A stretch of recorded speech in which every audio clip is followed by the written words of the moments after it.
Hello, this is Joe from Nerd in Korea. We are starting a new series looking at options for Commander staples. Commander staples are really important and they're great to have options for because Commander is a singleton format, right? If you have a bunch of cards that all do similar things, you can put them all in and guarantee you get a function that you want out of them. Anyway, please, if you like this, please hit like and subscribe.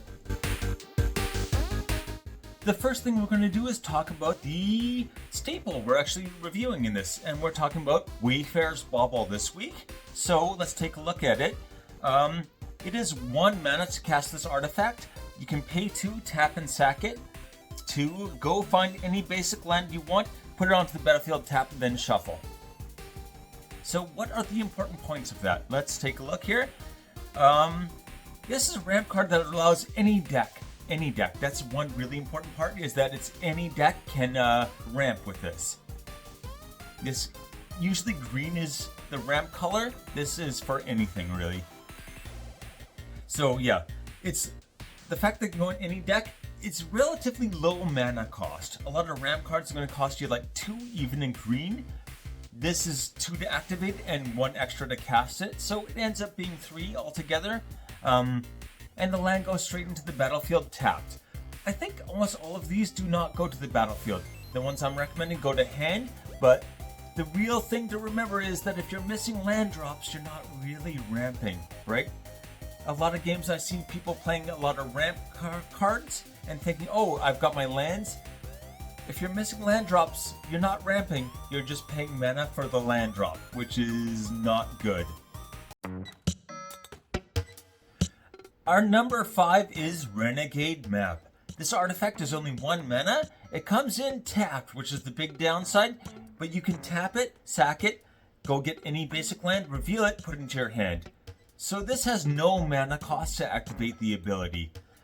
It does have 2 downsides, right? It comes in tapped and only gets a basic land to your hand. That guarantees your land drop, but it doesn't really go straight to the battlefield. I think is what most people want. It doesn't have that. But if you have something in your deck that lets you have recursion for artifacts or permanents in general, you can keep pulling this out of your graveyard, untap it, tap it, sack it. Over and over and over. A lot of blue decks, this gives you an option for like those artifact decks that are blue, that maybe don't have a lot of ramp options. This will let you like guarantee your land drop over and over and over again, which in itself is pretty good. Especially if you have blue and maybe a bunch of other colors except for green, this becomes like a very useful option. Only 5 cents for it. Our number 4 is Gem of Becoming. For 3 mana, this artifact says pay 3, tap and sack it, and you can search your library for a swamp, an island, and a mountain. Reveal them, put them into your hand, shuffle your deck. So this has 3 downsides. First of all, well, it can technically go in any deck. If you don't have all 3 of those colors in your color identity, if you don't have black, blue, and red, Grixis basically, it's not really worth doing. Second, the mana cost, 6 mana. To get 3 lands to hand is quite high. If you need those 3 colors, it's still worth it, I think. But yeah, otherwise maybe not. Or if you have some kind of trick like that lets you put more lands down, it would be worth it. But yeah. Third, the lands only go to hand, right? All of these, unfortunately, the downside is that the lands only go to hand. The upside is the 3 different colors of mana that you can get from that are going to be like all the fixing you need in a lot of decks, right? If you've got a Grixis deck, you're done, right? You've got whatever land you need to get down that turn is there, right?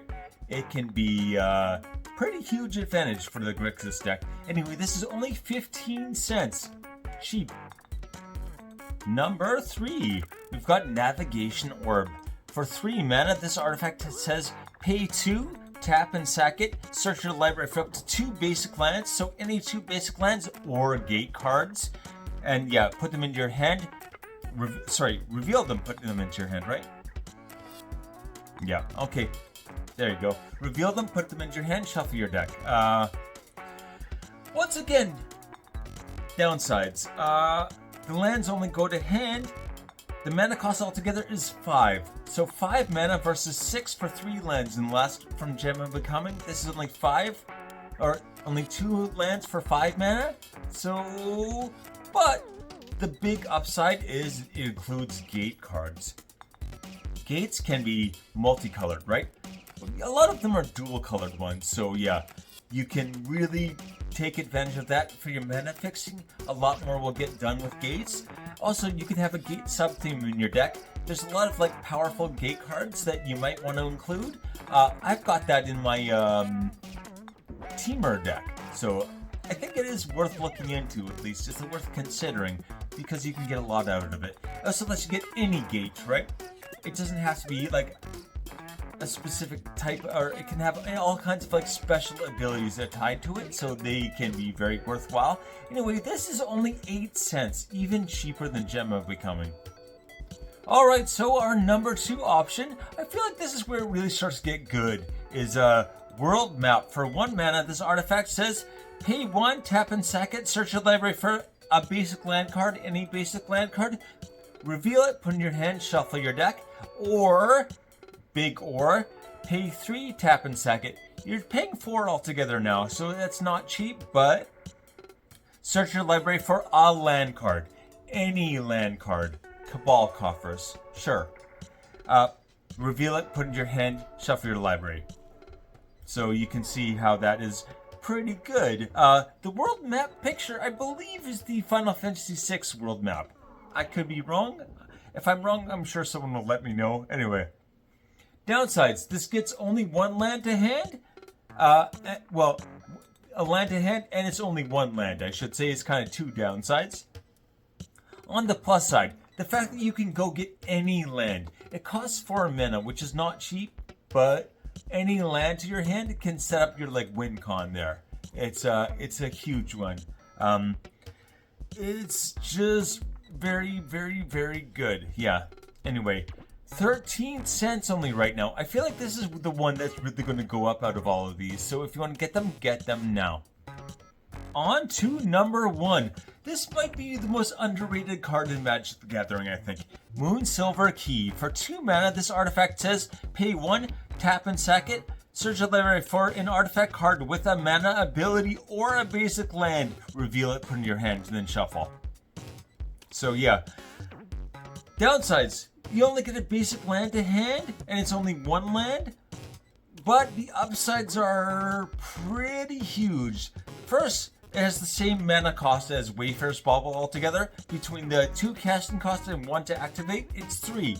So, well, it doesn't go to land. The land doesn't go to the battlefield. It gets to hand instead. But being able to find any mana rock you want, basically, is what it does. Or anything with a mana ability. That is so useful in so many situations. Mostly my go-to is a Chromatic Lantern. If you have Chromatic Lantern, all lands tap for any color you want, and your mana fixing is done for the game. Like, this can go get that, and then, hey, you just have one thing kind of checked off your list for the rest of the game.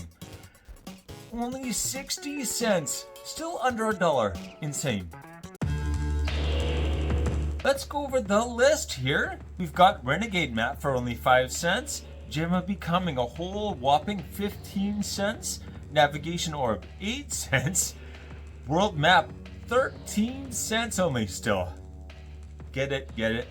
Moonsilver Key, 60 cents. Should be more. Anyway, take it easy. Let's go over the list here. We've got Renegade Map for only 5 cents. Gem of Becoming, a whole whopping 15 cents. Navigation Orb, 8 cents. World Map, 13 cents only still. Get it. Moonsilver Key, 60 cents. Should be more. Anyway, take it easy.